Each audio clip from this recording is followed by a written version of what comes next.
Hello friends, welcome in my YouTube channel educational Vani. हमने last lecture में organolithium compound की preparations और properties के बारे में पढ़ा था। आज हम पढ़ेंगे structure, bonding and applications of organolithium compound. चलिए अब शुरू करते हैं structure and bonding of organolithium compound. उसके लिए सबसे पहले हमें एग्जाम्पल लिया LiMe की 4। यहाँ पर M ही हमारा मिथाइल है, जिसे हम CH3 भी लिख सकते हैं। यहाँ पर हमारी टेट्रा मिथाइल लिथियम की स्ट्रक्चर बनी हुई है। अब हम इसे अपने शब्दों में लिखते हैं। These exist as tetramers and hexamers called oligomers. यहाँ पर टेट्रामर्स का मीन्स है, टेट्रा मीन्स 4, मर मीन्स यूनिट, जिसमें 4 यूनिट हो। यहाँ पर जो हमारा लिथियम है वो 4 डिफरेंट या फिर सेम यूनिट भी हो सकती है के साथ अटैच्ड है। इसी प्रकार हमारा हेक्सामर है, हेक्सा मीन्स 6, मर मीन यूनिट्स, जो 6 यूनिट के साथ अटैच्ड हो।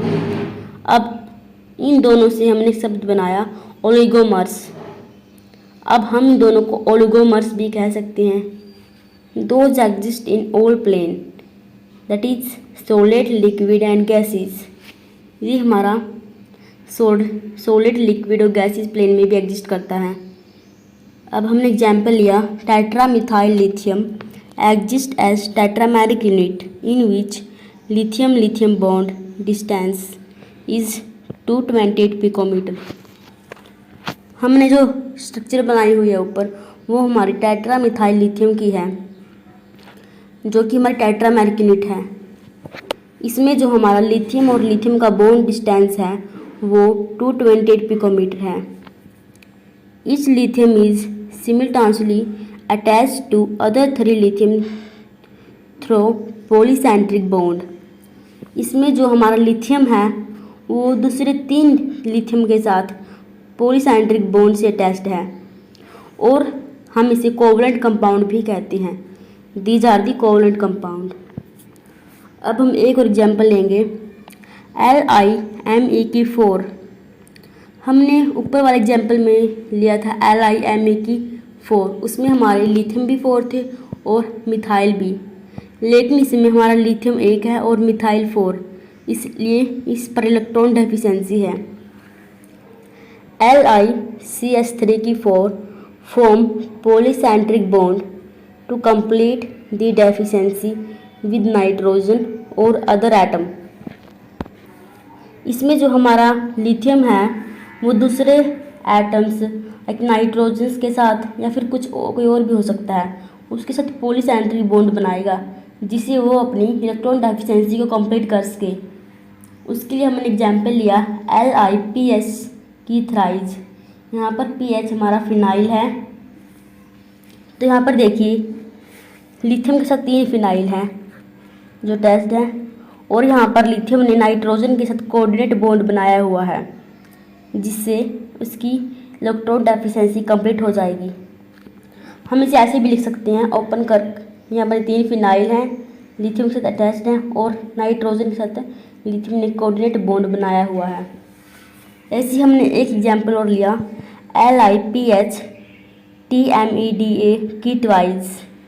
यहाँ पर हमारा TMEDA tetra methyl dial amine है।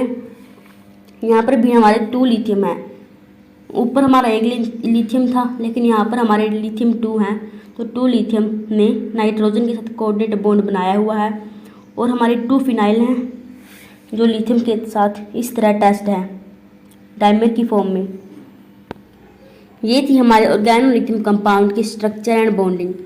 अब हमारा नेक्स्ट टॉपिक है एप्लीकेशन ऑफ ऑर्गेनोलिथियम कंपाउंड। इसकी फर्स्ट एप्लीकेशंस है these are widely used in industries because of their higher speed, easily handleable and lesser side products.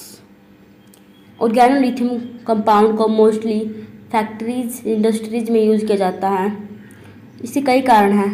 पहला कारण तो ये है कि ये हाई स्पीड का होता है, जो इसकी जो रिएक्शन होती है बहुत स्मूथली प्रोसीड होती है, और हम इसे इजीली हैंडल भी कर लेते हैं, और जो हमारा फाइनल प्रोडक्ट बनता है उस पर साइड प्रोडक्ट बहुत कम होते हैं, इसलिए ये ज़्यादातर इंडस्ट्रीज़ में यूज़ किया जाता है।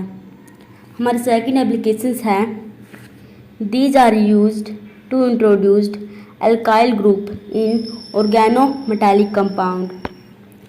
जब हम ऑर्गेनो मेटालिक कंपाउंड में एल्काइल ग्रुप ऐड करते हैं तो हम ऑर्गेनो लिथियम कंपाउंड को ही यूज करते हैं एज ए कैटालिस्ट। यहाँ पर हमारी रिएक्शन है C5H5 की ट्वाइस TiCl2।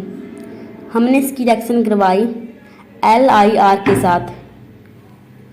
यहाँ पर देखिए हमारा C5H5 की ट्वाइस और Ti के साथ हमारा R चला गया और हमारा जो Li लिथियम था उसके साथ हमारा Cl बाहर निकल गया। ऐसे ही हमने हमारी नेक्स्ट रिएक्शन है LIR की रिएक्शन करवाई हमने BCl3 के साथ। यहाँ पर भी हमारा B के साथ हमारा R3 चला गया और LiCl हमारा बाहर निकल गया। Br3 हमारा है ऑर्गेनो बोरेन। हमारी थर्ड एप्लीकेशंस है, these are used in polymerization reactions. Polymerization reaction का मतलब होता है जहाँ पर पॉलीमर बनते हैं। हम ऑर्गेनोलिथियम कंपाउंड को पॉलीमराइजेशन रिएक्शन में भी यूज करते हैं एज ए कैटालिस्ट। हम क्यों यूज करते हैं? क्योंकि जो ऑर्गेनोलिथियम कंपाउंड है सॉल्यूशन में कोई भी इम्प्योरिटी नहीं छोड़ता। बाकी जो कैटालिस्ट होते हैं लाइक RMGX वो शायद कुछ इम्प्योरिटी छोड़ दे सॉल्यूशन में, लेकिन जो ऑर्गेनोलिथियम कंपाउंड है उसमें ऐसा कुछ नहीं होता। इसलिए हम ऑर्गेनोलिथियम कंपाउंड का यूज़ करते हैं पॉलीमराइजेशन रिएक्शन में। नेक्स्ट हमारी एप्लीकेशंस है, these are used to copolymerise butadiene with monomer like styrene to give block copolymer. जब हम किसी का भी कोपॉलीमराइजेशन करवाते हैं किसी दूसरे मोनोमर्स के साथ तो हम ऑर्गेनोलिथियम कंपाउंड को एज ए कैटालिस्ट लेते हैं। जैसे हमने यहाँ पर लिया ब्यूटा 1,3-डाइइन CH2 double bond CH bond CH double bond CH2।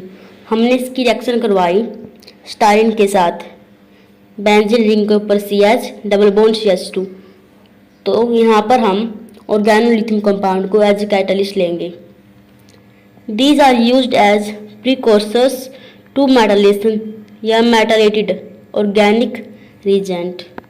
यहाँ पर हमारा प्रीकॉर्सर्स का मतलब है फाइनल प्रोडक्ट बनने से पहले जो हमारा इनिशियल प्रोडक्ट होता है वो हमारा प्रीकॉर्सर्स होता है, और यहाँ पर हम ऑर्गेनोलिथियम कंपाउंड को एज ए प्रीकॉर्सर्स लेते हैं। नेक्स्ट हमारा है, these do not leave any impurity in solution.